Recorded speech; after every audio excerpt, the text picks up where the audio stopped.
عطا محمد نور وایي ناکام نومان د عبدالله عبدالله دی د اجرایه رئیس خوبونه نه ګوري. ګرانو کتونکو السلام علیکم، وخت مو په خیر، ستړي مه شئ.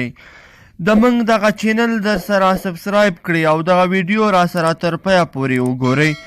عطا محمد نور وایي ناکام نومان د عبدالله عبدالله دی د اجرایه رئیس خوبونه نور نه ګوري. د جمعیت ګوند اجرایه رئیس او د بلخ پخوانی والی عطا محمد نور ولسمشرۍ ټاکنو ته د نوماند برحاله اجرایه رئیس ډاکټر عبدالله عبدالله د ننني خبري کانفرانس په غبرګون کې ویلي دي چې عبدالله عبدالله دی د بیا ځلې د اجرایه رئیس خوبونه نه ګوري. نن په کابل کې ولسمشرۍ ټاکنو ته نوماند او اجرایه رئیس عبدالله عبدالله یوې خبري ناستې ته په خبرو کې وویل اوسنیو پایلو ته په کتو ټاکنې دویم پړاو ته نه ځي او په لومړي پړاو کې بریا د دوی په برخه ده.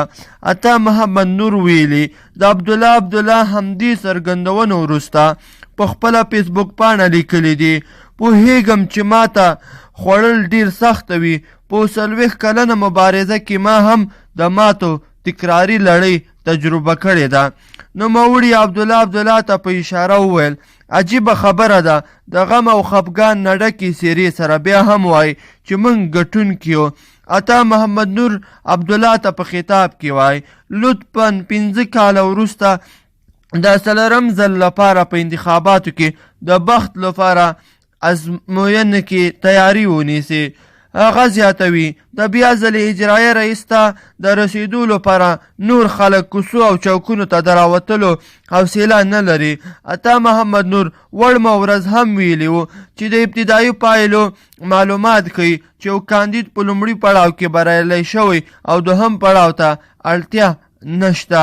نوموړي زیاته کړې څوک چې د بحران د رامنځته کېدو او له همده اوسه د انتخاباتو د پایلو د نه منلو او سړکونو ته د خلکو د راویستلو په تمه دي چې ګوند اجرایه رئیس ته ورسیږي لطفا دې داسې نظر له سره وباسي.